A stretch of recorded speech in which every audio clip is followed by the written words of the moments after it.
Hello दोस्तों, कैसे हैं आप सब। आई होप आप सब ठीक होंगे। आज मैं आपके लिए एक नई मोटिवेशनल स्टोरी लेकर आई हूँ। चलिए शुरू करते हैं। कहानी का नाम है बूढ़ी अम्मा का भरोसा। डॉक्टर पटनायक दिल्ली के सबसे बड़े हार्ट सर्जन में से एक थे। ये कहना गलत नहीं होगा कि उनके जैसा डॉक्टर वहाँ कोई नहीं था। काम में सबसे अनुभवी और जमीनी स्तर से जुड़े हुए वो बहुत ही विनम्र इंसान थे। एक बार डॉक्टर के बड़े समूह को अपने अनुभव उनके साथ बांटने के लिए उन्हें आमंत्रित किया गया।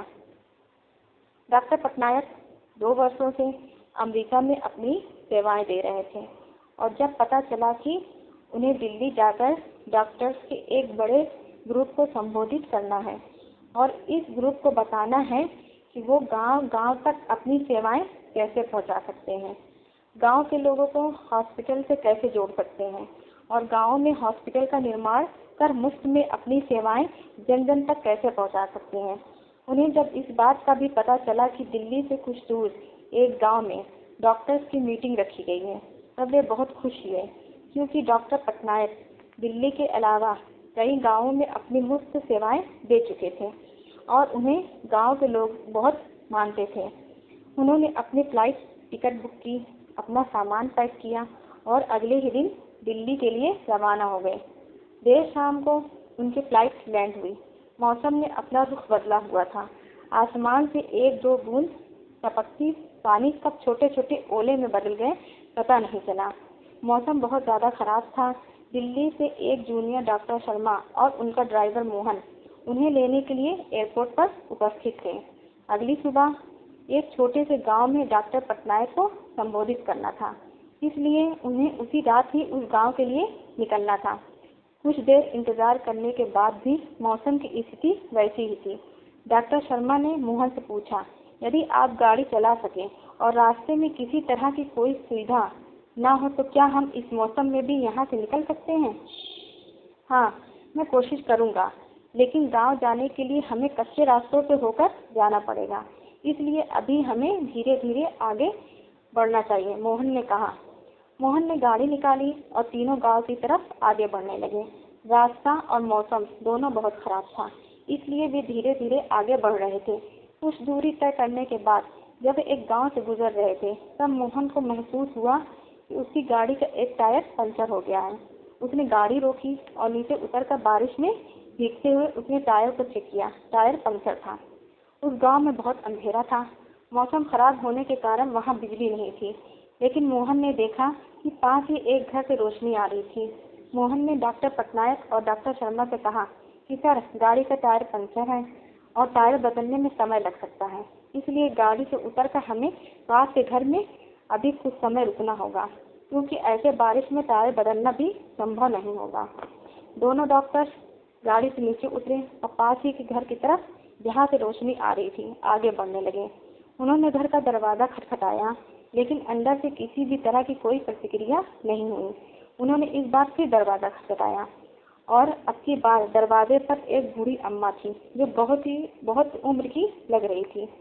माँ जी, हम शहर से आ रहे हैं, मौसम बहुत खराब है और यहाँ हमारी गाड़ी भी खराब हो गई है। यदि कुछ समय तक आप हमें यहाँ रुकने दो तो आपकी बड़ी मेहरबानी होगी, डॉक्टर शर्मा ने बूढ़ी अम्मा से कहा। क्यों नहीं, आप सब अंदर आ जाइए, मैं आपके लिए चाय बनाती हूँ, बूढ़ी अम्मा ने जवाब देते हुए कहा। ये बिस्तर पर यह छोटा बच्चा क्यों करा रहा है, इसे क्या हुआ है? डॉक्टर पटनायक ने बच्चे की कहा सुनी और बूढ़ी अम्मा से पूछा। अब क्या बताऊं साहब, गांव में हॉस्पिटल की सेवाएं नहीं है।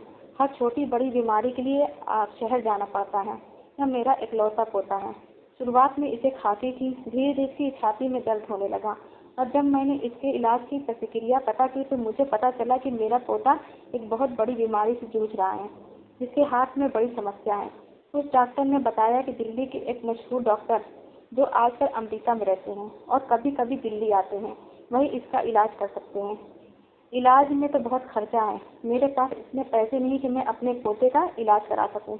गरीबी और हॉस्पिटल न होने के चलते मैं अपने बेटे और बहू को भी नहीं बचा सकी, वो भी बीमारी से लड़ते हुए चल बसे। मेरे पोते के साथ ऐसा ना हो और वो जल्दी स्वस्थ हो जाए, इसलिए मैं रोज हर समय भगवान से सामने दिए जला रखती हूँ ताकि भगवान मेरे इस चिराग को बुझने ना दे। मैं हर रोज भगवान से प्रार्थना करती हूँ कि जब भी डॉक्टर पटनायक दिल्ली आए तो मुझे किसी के माध्यम से पता चल सके और मैं उनसे मेरे पोते की जान बचाने की भीख मांग सकूँ। अब सब मैं भगवान पर छोड़ दिया है साहब। ऐसा कहकर बूढ़ी अम्मा रोने लगी। ये सब बातें जब डॉक्टर शर्मा और ड्राइवर मोहन ने सुना तो उनके चेहरे पर एक अलग ही चमक दिखाई दे रही थी।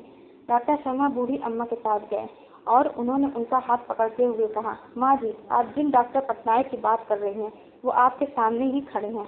डॉक्टर पटनायक ने बूढ़ी अम्मा से उनके गाँव वाले कार्यक्रम के बारे में पूरी बात बताई और यह भी विश्वास दिलाया कि उनके पोते का वो मुफ्त में इलाज करेंगे और गाँव तक चिकित्सा की सेवा पहुँचाएंगे।